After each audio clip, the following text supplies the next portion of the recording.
guiar-me, meu Senhor, eu seguirei por seu amor.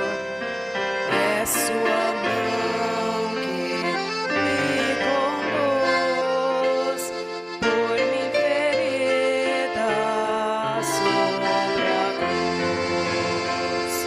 Guia-me sempre, meu Senhor, guia meus passos, Salvador. Tu me compraste sobre a cruz, rege-me em todo, meu Jesus.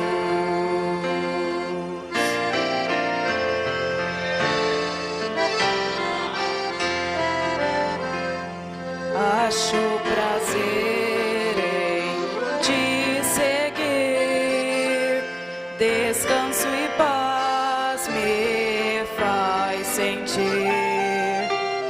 Doce é a mim o teu querer, gozo me traz te obedecer. Guia-me sempre, meu Senhor, guia meus passos, Salvador. Tu me compraste sobre a cruz, rege-me em todo, meu Jesus.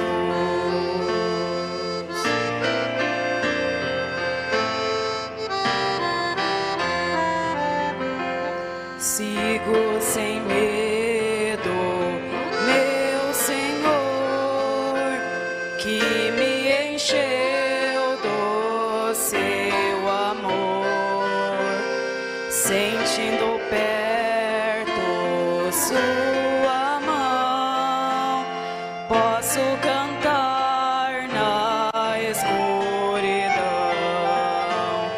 Guia-me sempre, meu Senhor, guia meus passos, Salvador. Tu me compraste sobre a cruz, rege-me em todo, meu Jesus.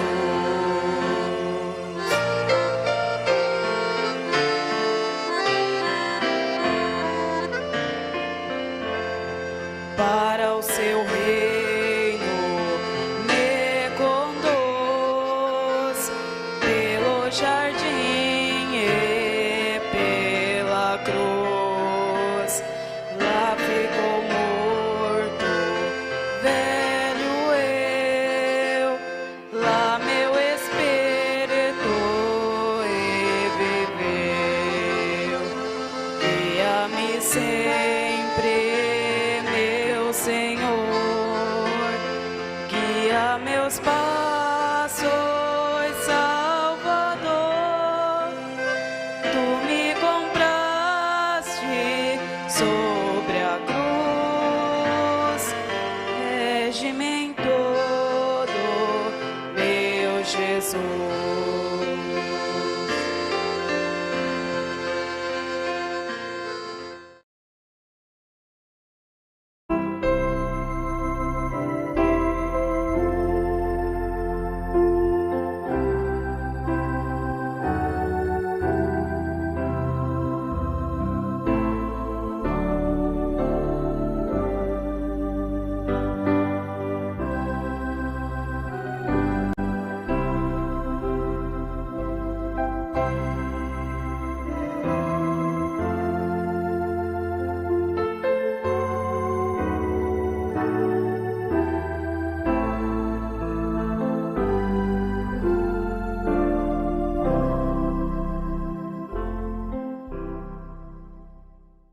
Senhor Deus, inclinamos nossas cabeças, reconhecendo que só de Ti pode proceder todo dom inefável, toda boa dádiva, todo dom perfeito.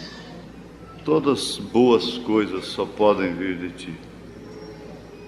E o que acabamos de ver fala perfeitamente no natural daquilo que a noiva do Senhor está aguardando, devidamente ataviada pela Tua palavra, perfeita por representação do Cordeiro sangrento.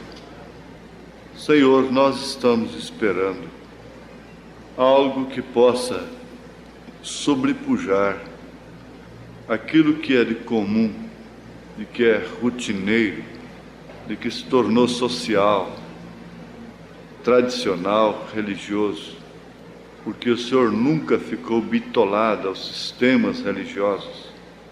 O Senhor nunca ficou parado no deserto. A coluna de fogo sempre se moveu para frente em direção à terra prometida.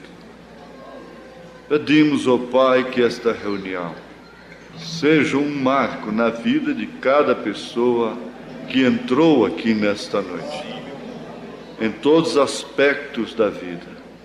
Isto possa ser uma bênção, Pai, para todas as famílias aqui representadas. Em nome do Senhor Jesus Cristo, vivifica e unge a Tua palavra, a ponto dela se tornar a coisa máxima desta reunião. É no santo nome de nosso Senhor Jesus Cristo que nós Te pedimos estas bênçãos. Amém. Amém. Aos Romanos 12, verso 16. Sede unânimes entre vós. Não ambicioneis coisas altas, mas acomodai-vos às humildes. Não sejais sábios em vós mesmos.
Sede unânimes entre vós.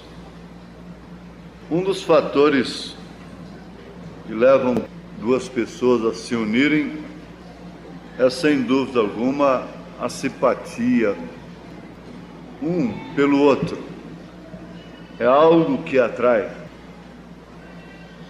O profeta disse: às vezes ela pode não ser a mulher mais bonita,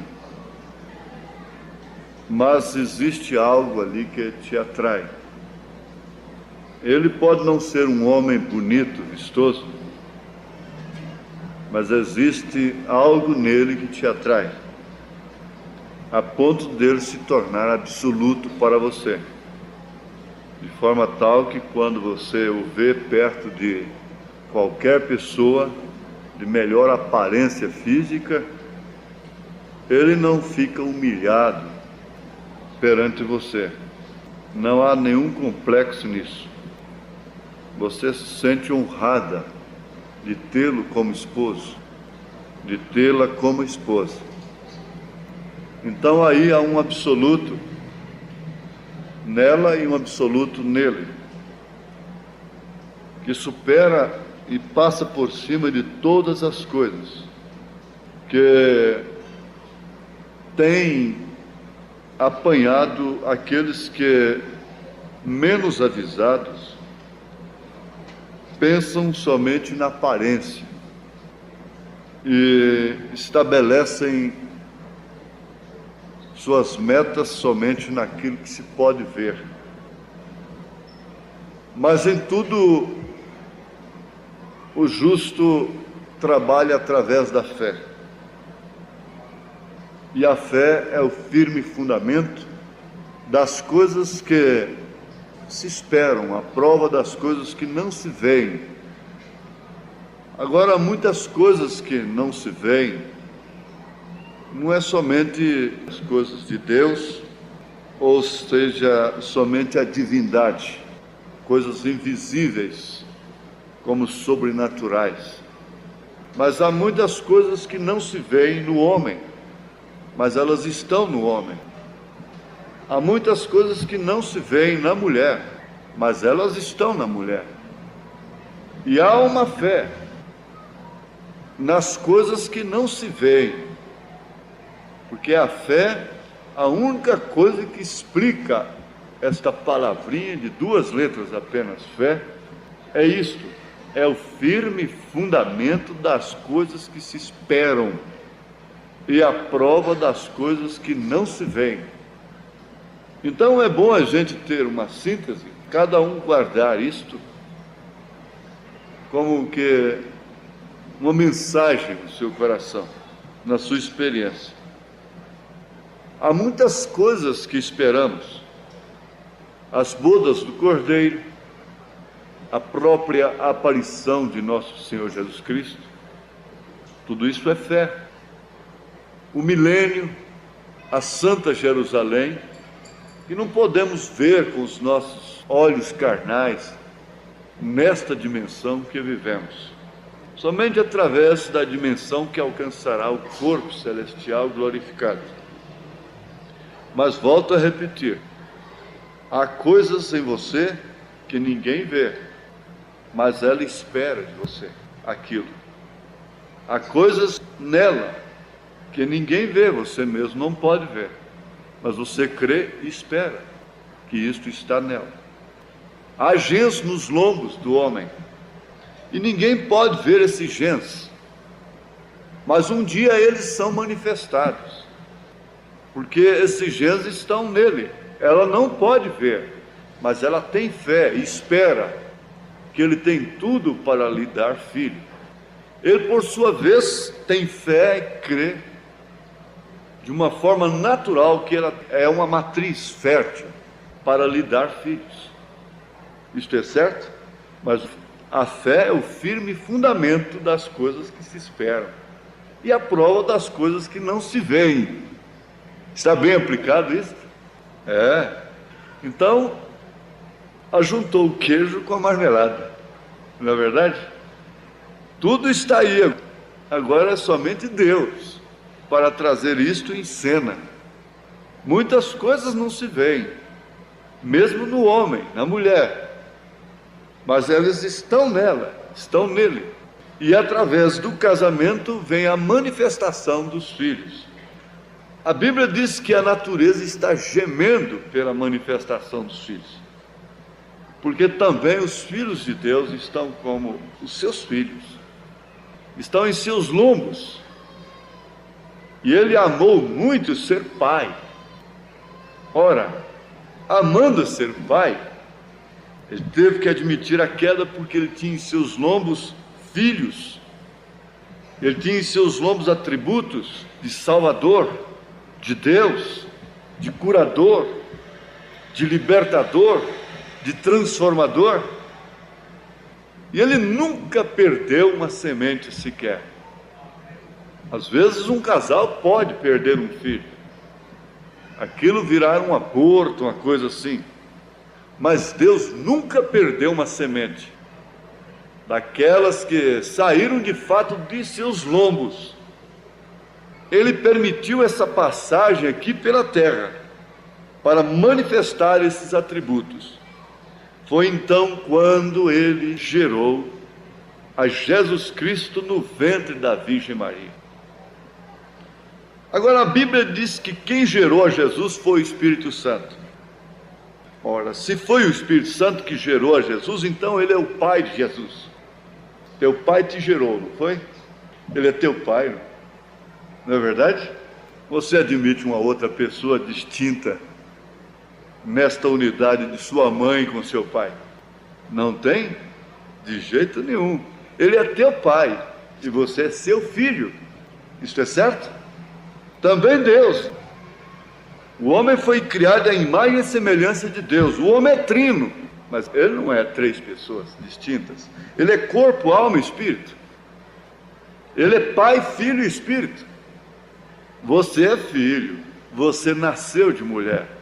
Você está se casando, você vai ser pai. E você é espírito. Você é pai, filho e espírito, mas você tem um nome. E eu posso dizer seu nome. Benedito. Por que você na hora de se casar não deu o nome lá? Pai, filho e espírito. O tabelião diria, você está doido, rapaz, eu quero é teu nome. Isso aí são títulos. Por isso Jesus disse, batizando-os em nome do Pai e do Filho e do Espírito Santo. Pedro, tendo a chave do reino dos céus, disse, arrependei-vos e cada um de vós seja batizado em nome de Jesus Cristo. Porque Pai é Senhor, Filho é Jesus, o Espírito Santo é Cristo. Aleluia, ele é Pai, Filho e Espírito Santo, mas ele tem um nome. Ele não disse nomes. Ora, se não se vê a unidade do Pai com o Filho e a Igreja, é por isso que não há unidade perfeita na terra. Por isso que não há casamento perfeito. Correto? Você tem uma casa já? Tem? A Escritura está em nome de Pai, Filho e Espírito. Sede unânimes entre vós. Não ambicioneis coisas altas, mas acomodai-vos às humildes. Não sejais sábios em vós mesmos, o que Paulo está recomendando, receitando para a igreja, e eu creio que isto abarca todo o sistema da vida, todas as etapas: nascimento, crescimento, casamento, criação de filhos, a estrutura do lar e, por último, até mesmo o arrebatamento. Toda ordem e conduta que Paulo escreveu para a igreja, ela é para ser obedecida, observada como ele escreveu. Diz que uma certa igreja estava precisando de um pastor. Então um diácono escreveu uma carta para a junta, apresentando um pastor para aquela igreja. Eles deveriam convidá-lo. Mas nessa carta ele diz assim: senhores oficiais, eu desejo apresentar um pastor para a nossa igreja e creio que ela vai ficar muito feliz. Eu vou transmitir para vocês as características deste pastor. Ele não admite que as mulheres cortem seus cabelos. Ele não admite que as mulheres usem calças esportes, mini saias, pinta-se os rostos, suas unhas, seus olhos. Ele não admite que a mulher fale na igreja. Se tiver alguma coisa para saber, que pergunte o marido em casa. Ele não admite que a mulher seja pregadora, suba no púlpito. Ele diz que isso é só para homem, que Jesus nunca chamou uma apóstola. O sacerdócio também, no Velho Testamento, nunca teve uma sacerdotisa. E ele é implicado com estas coisas, e ele manda as mulheres obedecerem aos maridos, e os maridos amarem as mulheres como Cristo amou a igreja. E foi descrevendo as características do pastor. No fim ele pôs assim: esse pastor é Paulo, serve? A junta olhou e falou: não serve, infelizmente não serve. Pastor como esse, Deus me livre. Se São Paulo viesse hoje para ser pastor, qual é a igreja que aceitaria Paulo como pastor? Ou Paulo seria um pastorzinho moderno hoje, o Espírito Santo teria sido modernizado, estaria vivendo um evangelho moderno. Será que Pedro também teria se pervertido de tal forma a mudar o seu evangelho? Paulo disse: ainda que um anjo ou eu mesmo anuncio um outro evangelho além deste, seja anátema. Anátema é excomunhão, é abominação, é mentira.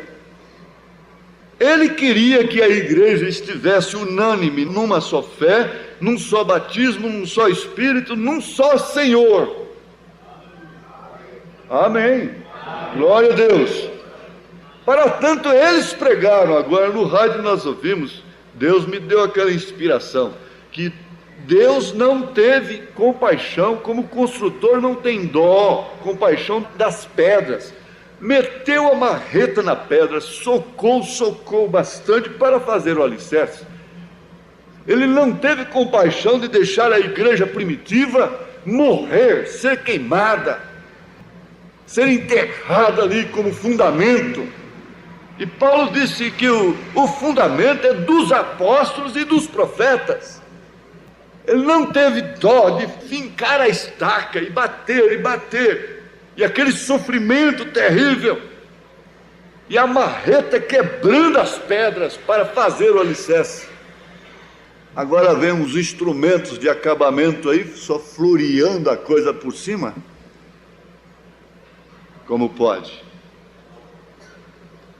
Mas Paulo estava preocupado com a unanimidade entre vós. Por quê? Eles dizem, a união faz a força.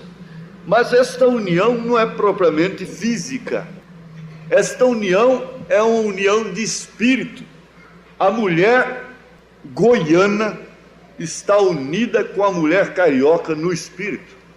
A carioca, por sua vez, está unida com a mulher lá de Paris, lá dos Estados Unidos, de Los Angeles, de Califórnia, de Hollywood, lá de Nova York. Elas não estão unidas fisicamente, elas não sabem a língua uma da outra. E eu vi isto lá em Paris.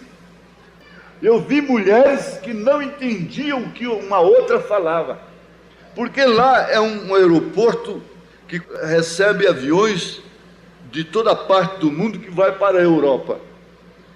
E ali concentra gente que fala português, que fala alemão, que fala francês, que fala árabe, chinês, japonês, e tudo quanto é tribo e língua você vê ali.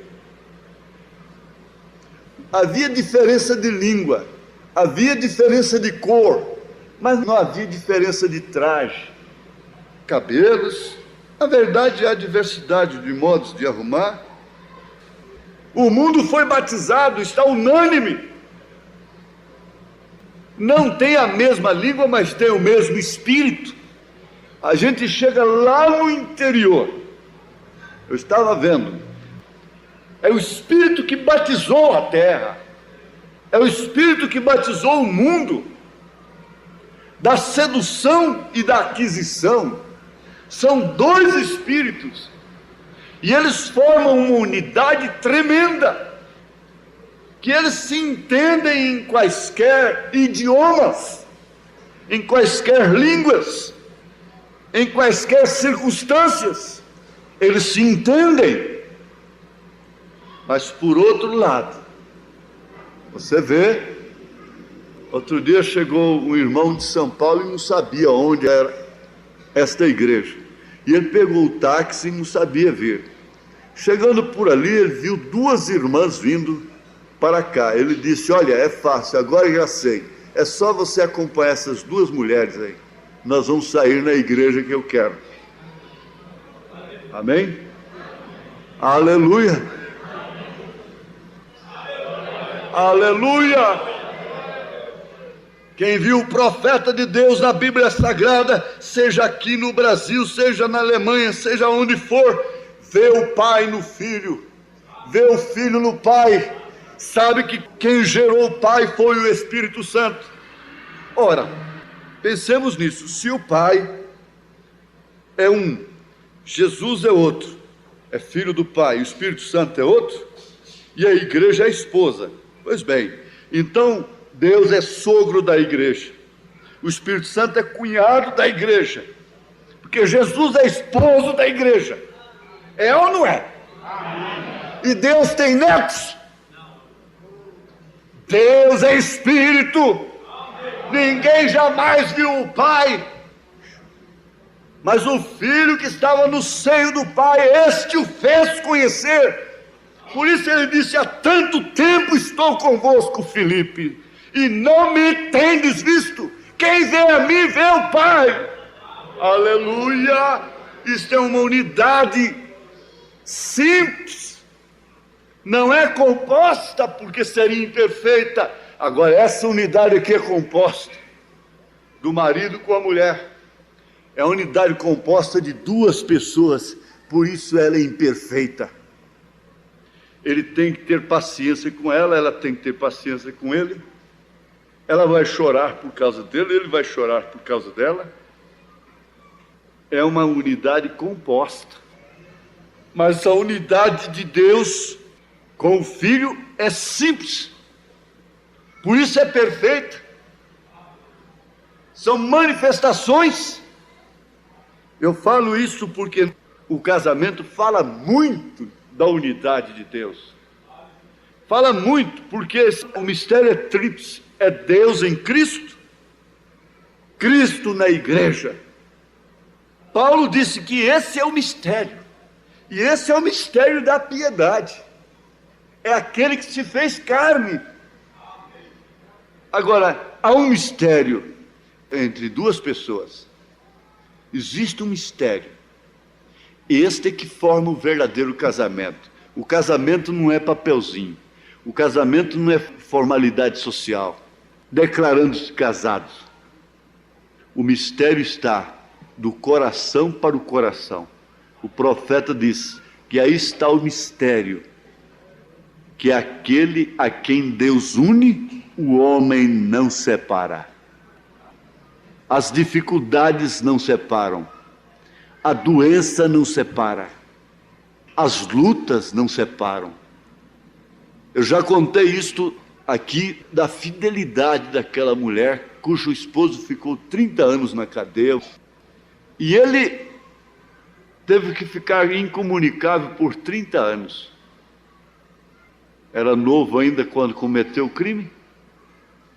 Depois de 30 anos ele escreveu para ela, quando vinha embora: se você ainda é fiel para mim e está me esperando, e ainda tem esse pé de calvário aí na entrada da cidade, à margem da estrada de ferro, você põe um lenço branco nesse calvário, porque se eu ver o lenço branco, eu paro e desço nessa estação, e se eu não ver, eu seguirei minha viagem.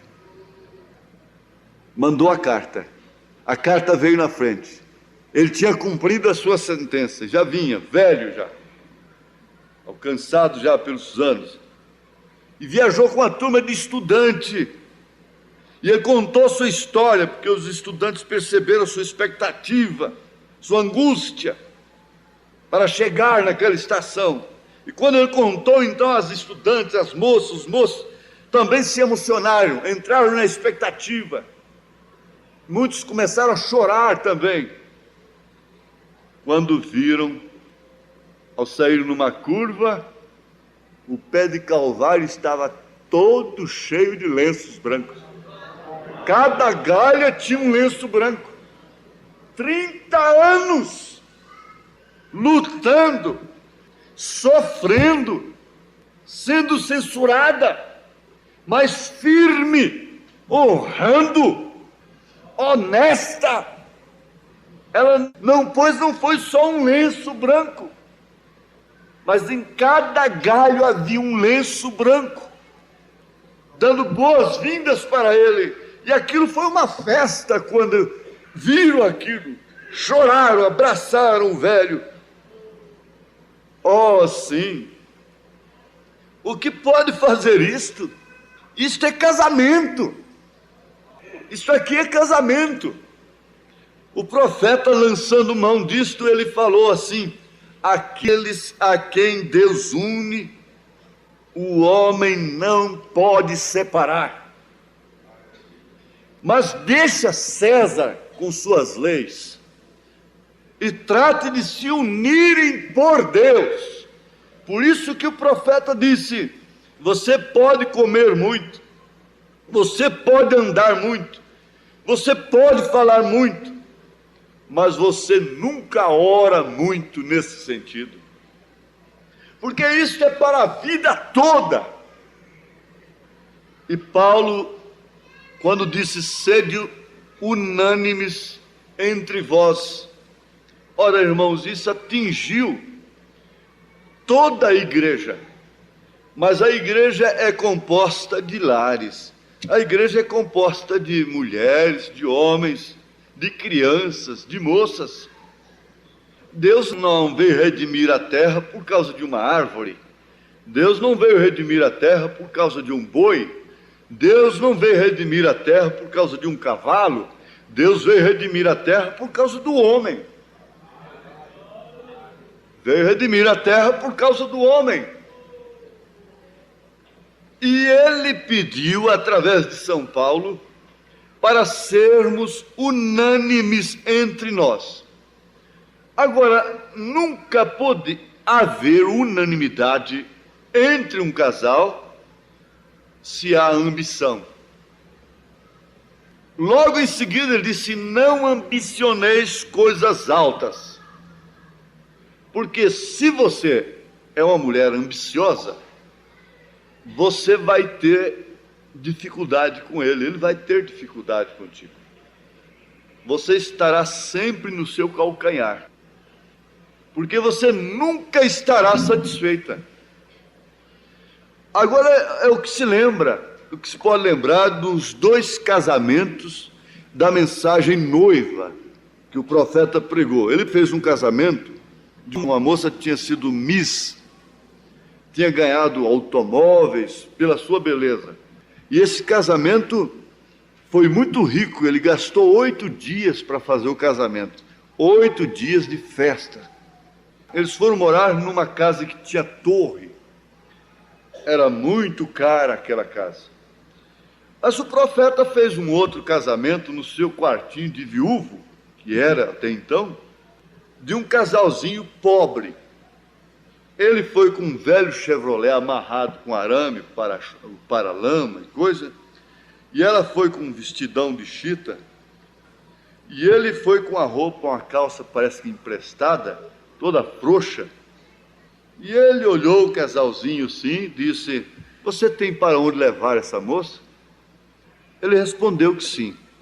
Ela disse: escuta, e na hora da dificuldade que ele estiver enfrentando, você corre lá para a casa da mamãe, do papai, não é? Ela disse: não, estarei com ele. E na hora da dificuldade você manda ela para a casa da mamãe? Disse: não, eu quero fazer tudo por ela dentro dos meus limites.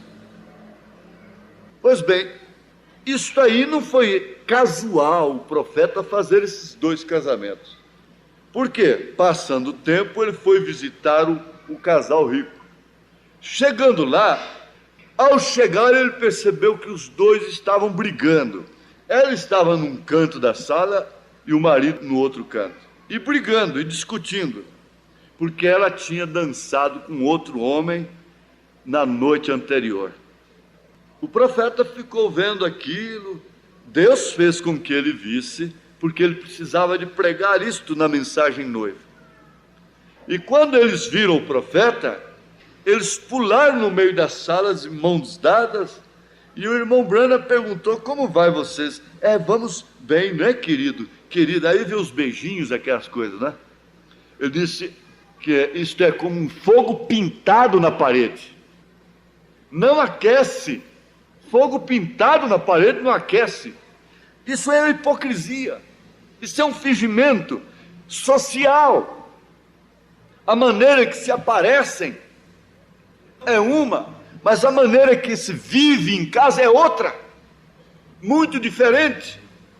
Seria preferível aparecer brigando e em casa estar em amor, quase que seria preferível, mas dificilmente são aquilo que parecem ser.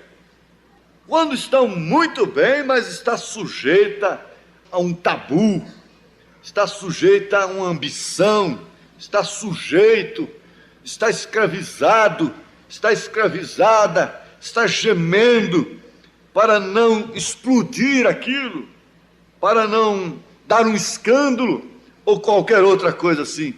São casamentos presos por princípios morais, sociais, religiosos apenas. Não há união de coração para coração.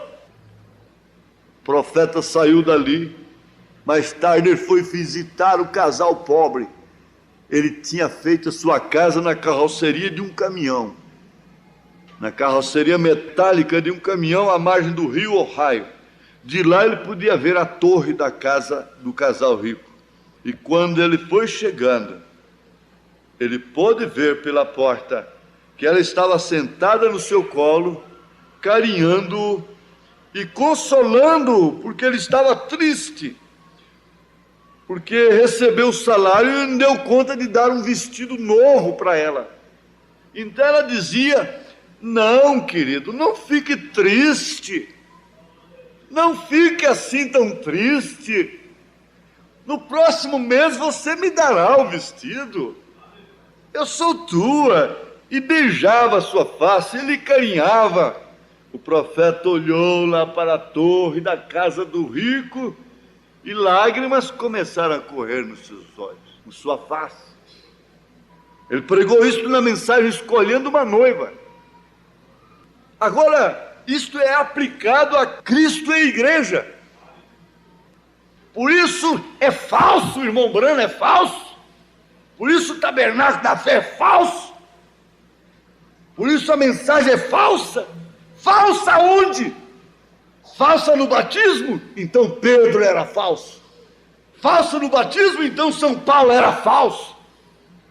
Falso na unicidade de Deus? Então os apóstolos todos eram falsos. Mas como pode haver unanimidade? A ambição tem tomado conta do mundo religioso. A ambição tem tomado conta das mulheres. A ambição tem tomado conta dos homens e eles só pensam em coisas altas. Mesmo dentro da doutrina, querem somente pensar em coisas altas. Querem ser profundos. Mas Paulo disse: acomodai-vos aos humildes. Não sejais sábios em vós mesmos. Acomodai-vos aos humildes. Deus ama estar na folha de um capim. Aquilo não muda, aquilo é Deus. Deus está nesta flor. Deus está ali naquela pequenininha rosinha. Aquela florzinha tão pequenininha. Um velho ateu insultou uma garotinha que ia saindo da escola. Ele era ateu.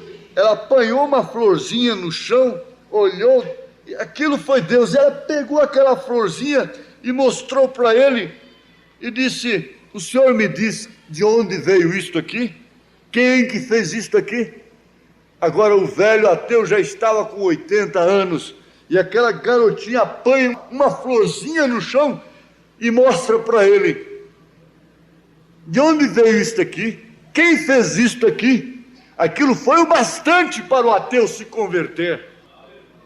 Uma rosinha apanhada por uma criança. No entanto, a coluna de fogo, comprovada pela polícia dos Estados Unidos ser sobrenatural, a mesma coluna lá do deserto, a coluna de fogo, fotografada pelo observatório de Tucson, e todas estas coisas sobrenaturais, o poder de Deus, ressurreição de mortos, cura de câncer, todo o poder de Deus manifestado pelo profeta de Deus nesta era, não converte esses incircuncisos de coração.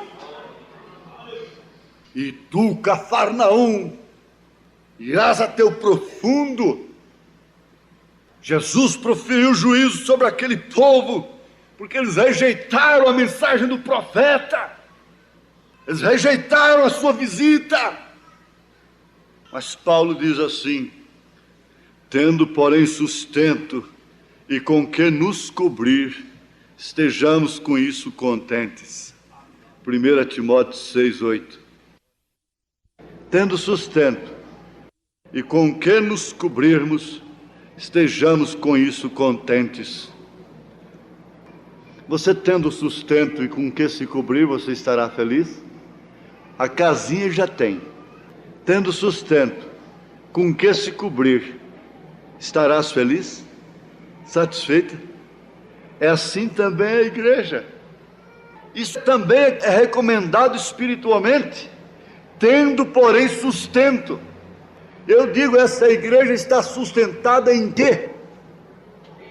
Essa igreja, as irmãs, os irmãos, estão sustentados espiritualmente ou não estão? Amém. Estão sustentados pela palavra original. Isto é verdade? Amém. Aleluia! Glória a Deus! Mas tendo, porém, sustento, e com que nos cobrir? É claro que eu preciso de me cobrir. É claro que você precisa de se cobrir. Nós ouvimos aqui a mensagem de separação. A roupa faz separação das vergonhas, da nudez. Tendo com que nos cobrir, porque nós precisamos de cobertura. E a propiciação quer dizer cobertura. Tendo com que nos cobrir. Ora, o sangue de Jesus Cristo nos cobre. É o que nos faz a cobertura. Tendo a fé no sangue de Jesus Cristo, você é visto por Deus através do sangue. E o vermelho olhado através do vermelho é branco. Se eu ponho uma coisa vermelha aqui e olho através de uma lente vermelha, aquela coisa vermelha fica branca como a neve. Por isso é que Isaías disse: ainda que os seus pecados sejam como a branca neve, seja como o carmesim, porque Deus olha através do vermelho. Sua alma está branca como a neve. Ora, isso é que é a cobertura. E tendo com que nos cobrir, por isso o salmista diz: bem-aventurado o homem cujo pecado é coberto. Bem-aventurado o homem cuja nudez é coberta. Aquele filho de Noé, sabendo disto, Noé desceu da arca, embriagou-se e tirou a roupa e ficou nu. O cão logo censurou e olhou sua nudez, mas Sem pegou a roupa, virou o rosto e foi para cobrir sua nudez, fazendo a cobertura. E Noé ficou satisfeito com aquilo, e Deus ficou satisfeito com aquilo. E aí veio a bênção de filhos, veio a bênção para o filho que honrou o pai, que cobriu a nudez ao invés de expô-la. Agora Paulo falando, se eu tivesse tempo de falar com que nos cobrir, este com que nos cobrir, começando do Éden, Adão pensando que tinha com que se cobrir, pegou folhas, fez aventais de folhas para si e para Eva, mas aquilo seca, o tempo seca, vem aí um avivamento, enquanto está verde está bem, mas logo passa e queima, aquilo seca tudo, é como um amigo folhaça, aquilo acaba tudo. Nessa historinha de menino aí, diz que a onça ficou inimiga do coelho e veio uma seca sobre a terra, e o coelho quis ludibriar a onça, então muita folha seca, ele sujou o corpo todo de mel e rolou na folha, e chegou lá aquele bicho estranho, e ela está vigiando, disse: o coelho tem que vir beber água, ele não vai morrer de sede, e eu me vingo. Quem é o senhor? Como é seu nome? Como é que você chama, hein? Ele trocou de nome, ele disse: sou amigo folhaça. Amigo folhaça? Mas você veio de longe, né? De muito longe, eu nunca tinha visto falar nesse amigo. Amigo folhaça, sou amigo folhaça. Está bem, pode beber, amigo folhaça. Bebeu, mas como a coisa nunca fica bem feita, achou de tomar banho. Dona Onça, eu posso tomar banho? Pode, amigo folhaça. Quando ela entrou na água, o mel soltou a folha. Quando ela viu, era um coelho. E agora é aquele pega aqui, pega acolá, pega aqui, pega acolá. O que está acontecendo? Se lambuza de credos, se lambuza no mel do evangelho e rola nas suas folhas secas, e se lambuza de credos, inventa a coisa hoje, inventa outra amanhã. Mas vamos botar isso na palavra, no poço da palavra, ver se isso permanece. Vamos botar isso no poço, o batismo no poço da história bíblica. Atos dos Apóstolos. E vamos ver se encontra, se isso não dilui. Se há um batismo nos títulos Pai, Filho e Espírito Santo, não há nenhum até 325 anos depois de Cristo. Por isso o anjo vem e diz: sai dela! Sai desse batismo em nome do Senhor Jesus Cristo. Aleluia, glória a Deus. Crê somente, tendo porém sustento e com que nos cobrirmos. Nós temos com que nos cobrirmos. Quem não tem nudez aqui?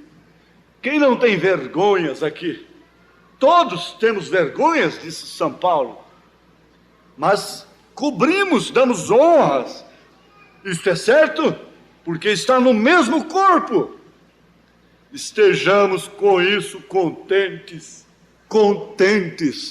sorridentes, cantando, aleluia, aleluia, santo, santo, santo, na cozinha, lavando a roupa.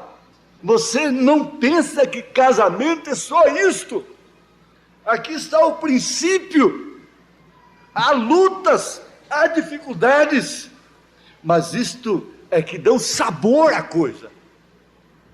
Agora, para finalizar, aqui está a causa principal da infelicidade, é a ambição, porque a pessoa nunca está satisfeita com o que possui, com o que alcança.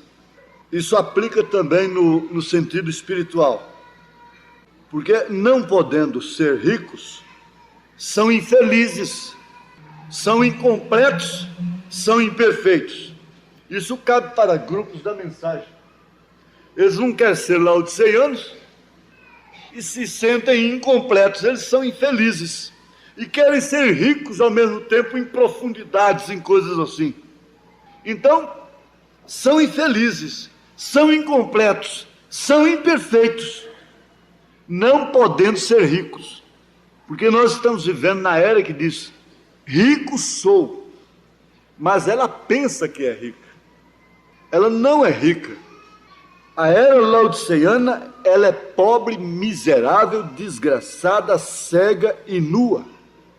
Ela pensa que tem moral, e ela prima por isso por uma coisa assim como se fosse um camelo para coar na sua peneira. E o profeta disse que ela tem se feito tão rica a si mesma, que ela não percebe que Deus não está nela, porque ela pensa que as bênçãos materiais, o progresso material, os meios, emissoras, grandes templos, grandes casas, grandes feitos, ela pensa que isto é Deus abençoando. E tem a prosperidade material como sinal de bênção de Deus. Aí está o erro. E acha que toda a felicidade está presa nisto. Com o dinheiro voando para baixo, caindo cada dia mais. Mas, sim, está aqui uma coisa certa, está aqui uma coisa pura, está aqui uma coisa verdadeira. Na verdade, és pobre, desgraçado, cego e nu. Termo bíblico, Apocalipse, capítulo 3, a partir do verso 14. Jesus dizendo: eis que estou à porta e bato, e se alguém abre esta porta, eu entrarei e cearei com ele. Aconselho-te que de mim compres ouro fino, linho fino, colírio para os seus olhos. Isto é a hora que estamos vivendo. Laodiceia quer dizer mulher, Laodiceia quer dizer direito dos povos. Esse nome já quer dizer o estado da era em que estamos vivendo. É a mulher que tem que mandar, é a mulher que tem que trabalhar. O homem fica em casa olhando as crianças e a mulher vai para a rua trabalhar, para repartição, e assim por diante. O disco virou. Esse é o estado de Laodiceia. E ela diz assim: nós temos corais, nós temos ricas coisas, nós temos grandes coisas, nossos seios estão pontiagudos, estão cheios, nós temos muito leite, nós temos muito ventre, nós temos muita coisa. Mas ela está vomitada da boca de Deus, porque ela é uma água morna, ela não é quente nem fria. Que mulher formal, que mulher sem condição para um casamento. Porque não há coisa pior do que uma coisa morna. Ela, quando entra lá, ela quer falar de Deus, ela quer impedir divórcio, ela quer impedir aborto, ela quer impedir isto, ela quer impedir aquilo, mas ela não apita nada, ela manda tudo, mas não manda nada. Mas tem uma coisa: Jesus Cristo é o que a igreja diz que ele é. Ele não é segunda pessoa. A noiva revelada diz que ele é o alfa, ele é o ômega, ele é o esposo, ele é o marido, ela é a esposa. Aleluia, que Deus está em Cristo reconciliando o mundo consigo, e que Jesus Cristo é a imagem do Deus invisível, e que nele habita corporalmente toda a plenitude da divindade. Um diz: foi Jeremias que ressuscitou, foi outro profeta, Elias. Se fosse agora na doutrina desses aí, diria: irmão Brana. Jesus virou para eles: e vocês quem dizem que eu sou? Pedro disse: tu és o Cristo, o Filho de Deus vivo. Aquilo, irmãos, aquilo era dizer: tu és o Pai da eternidade, tu és o Príncipe da paz, tu és o Conselheiro maravilhoso, tu és o Filho, tu és o Pai, tu és o Espírito Santo, tu és Emanuel, tu és Deus conosco, tu tendes o sangue de Deus. Paulo disse: cuidai da igreja que ele comprou com seu próprio sangue. Agora isso está falando de unidade, de unanimidade, de unicidade, de perfeição. E o casamento é assim, até certo ponto, na verdade, com unidade composta. Por isso, imperfeita nesse sentido, tem que se unir pelo amor ágape, porque esse aqui, entre vocês dois, é o eros, a paixão, o filho. Então une a pessoa, mas o ágape une os corações, os espíritos. O amor ágape une a igreja em espírito, passa por cima, faz o arco-íris com as 7 cores, com fé, virtude, conhecimento, temperança, paciência, piedade, amor fraternal. Ora, se um arco desse pode segurar milhões e milhões de toneladas, quanto mais 7 arcos, que diadema glorioso está sobre ela. Diadema de fé, virtude, conhecimento, temperança, paciência, piedade, amor fraternal. Fazendo isto aqui, ele faz o ágape. É o amor perfeito, é a pedra de coroa, é aquilo que põe fim em toda leviandade, em toda imperfeição, em toda indecência, em tudo que não sabe esperar. Porque o amor tudo espera, o amor tudo sofre, o amor tudo suporta, o amor não se porta com indecência. 1 Coríntios 13. Havendo língua cessará, havendo profecias serão aniquiladas, porque isto então encampa tudo. Enquanto a igreja está dominada somente por isto, a irmã fulana manda mais do que o pastor na igreja, porque vai lá na casinha dela e ela eis, e diz isso e diz aquilo, e a Bíblia mesmo fica para trás. O pastor, o pregador não vale nada. Que vale a irmã fulana, porque ela disse que eu posso casar com fulano. Mas quando vem esse amor perfeito, esse poder da palavra, então isso acaba, é aniquilado. Isso tem que vir, assim diz o Senhor, no seu coração. Isso te traz a dar todos os passos da vida com segurança. Amém, glória a Deus, aleluia. Querem ser ricos? Não há ninguém que não queira ser rico, mas nunca estão completos. Você vê que o mancebo de qualidade ficou triste quando Jesus disse para ele: tá certo, você nunca matou, você nunca roubou, você nunca prostituiu, você honra o pai, você honra a mãe, está bem, está tudo certo. Então você agora vai e vende tudo que você tem e segue-me. Diz a Bíblia que ele saiu triste. Jesus olhou assim até ele sumir lá e disse: quão difícil, é mais fácil passar um camelo pelo fundo de uma agulha do que um rico entrar no reino dos céus. Por causa da ambição. Nós estamos num mundo assim, um mundo de ambição, um mundo de aquisição, um mundo de sedução. Nós estamos andando, ou nós somos Daniéis, ou então nós estamos tragados. Daniel passou entre os leões. Sadraque, Misaque e Abednego foram lançados na fornalha ardente. É o que me importa. Ai, isto é bom, isso faz bem para a alma. Sadraque, Misaque e Abednego poderiam ter saído por uma tangente, mas eles não se importaram de entrar na fornalha ardente. Eles disseram: nosso Deus pode, mas nós não nos dobraremos.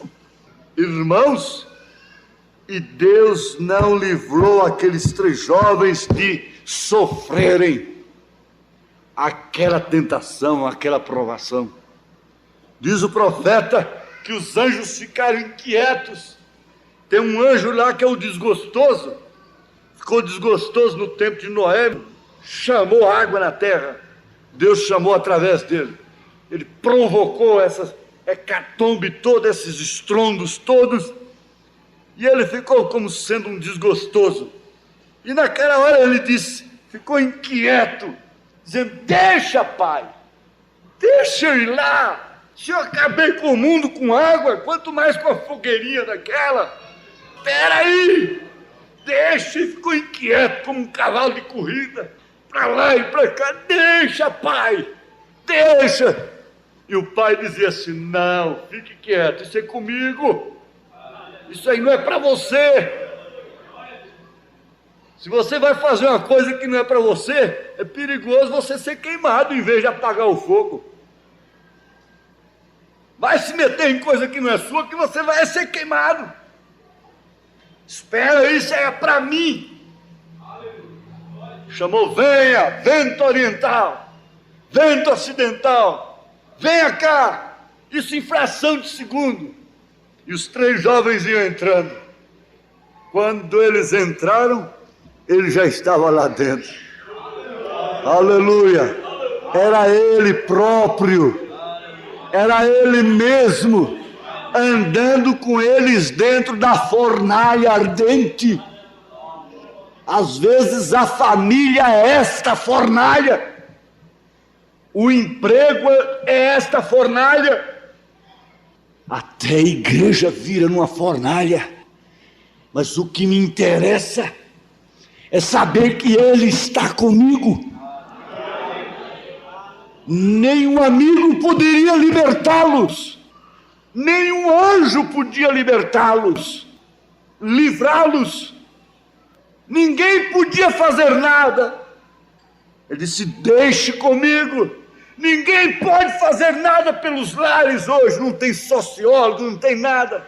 A gente depara com problemas aí que diz: meu Deus, o que fazer? Não há meio, não tem solução, não há princípio, não há regimentos, não há nova moral, não há sociedade, não há evangelho que possa sustentar isto. Tem que ser uma coisa sólida, tem que vir de Deus para o coração.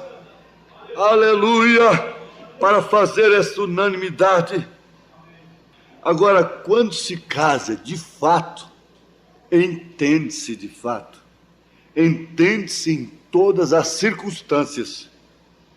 Porque o profeta, um moço chegou para ele e disse: irmão Branham, eu amo tanto aquela mocinha, que tu achas? Irmão Branham nunca teve uma visão de casamento. Ó, é para você casar com fulano, com ciclano, não. Eu nunca vi na mensagem dele isso. Ele disse: você a ama? Ele disse: oh, demais, irmão Branham. Ele disse: se você não pode viver sem ela, casa-te. Se você pode viver sem ela, então não te cases. Ele disse assim: você multiplica isto milhões de vezes e dedica a Cristo. Então ele tomou o casamento, ele tomou aquela força de expressão, que se o rapaz desse conta de viver sem aquela moça, que ele não se casasse. Se casasse somente se não desse conta de viver sem ela. E multiplicasse então aquilo milhões de vezes e dedicasse a Cristo. Porque se um casamento só pode permanecer, preste bem atenção nisto, se de fato um não pode viver sem o outro, porque se puder viver, logo desfacela.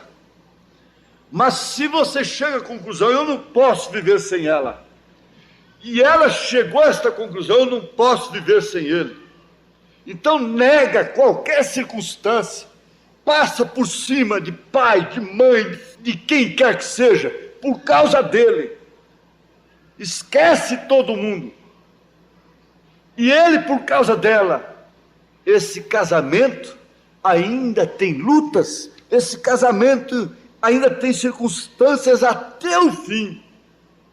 Quanto mais a vida cristã, quanto mais todo o propósito, quanto mais toda a boa intenção da igreja com Cristo. Por isso tem que ser milhões e milhões de vezes. E quem é que proporciona isto? É o Espírito Santo. A igreja está apaixonada por Cristo de uma maneira interior, de alma, de espírito. Ela é casada com Jesus. O que está acontecendo com a igreja está acontecendo com a família. O que está acontecendo com a família está acontecendo com a igreja. Tudo por causa de circunstâncias. E quando Jesus estava na maior difícil circunstância, Satanás veio justamente com esse plano para ele. O plano religioso, o plano da manutenção, da sobrevivência. Ele veio com todos esses planos, mas Jesus, conhecedor de si mesmo, sabendo de onde ele tinha vindo, da glória que ele possuía, ele rejeitou o diabo, ele rejeitou suas ofertas. E eu digo, vocês têm que rejeitar as ofertas do diabo. Logo que temos aplicado o sinal em casa, o que devemos fazer? Deite fora toda a sujeira que se encontra em casa, todas as saias curtas, os shorts, os baralhos, os cigarros, a televisão, etc. Bote tudo isso para a rua, isso é, se vai aplicar o sinal. Não podemos tolerar tais coisas, não, Senhor. Tire tudo isso para fora. Os bailes, as festas, a música mundana, os jornais imundos e tudo que demais for do mundo. Dê-lhe um pontapé e diga: vamos limpar esta casa. Aleluia. Não vamos deixar sujar essa casa. Amém. Amém? Glória a Deus. Aleluia.